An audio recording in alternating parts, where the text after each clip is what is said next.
سے بوسے لیتا ہے کر کے یاد سکینہ کو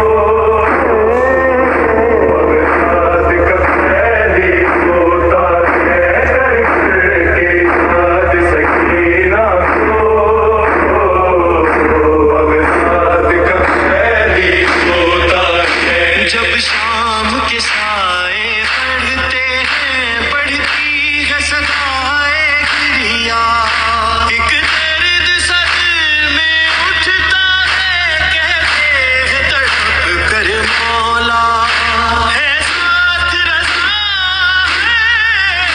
ہے ساتھ رضا کے معصوم زندہ میں سکینہ تنہا ہے کر کے یاد سکینہ کو بغداد کا پہلی ہوتا ہے کر کے یاد سکینہ کو بغداد کا پہلی ہوتا ہے مظلوم پرائے دیس میں ہے دھارس ہے دل کو پھر بھی مل جائے گا مجھ کو حسن و کفن بستی ہے مسلمانوں کی مظلوم حسین کی غربت دل خون کے آنسو روتا ہے کر کے یاد سکینہ کو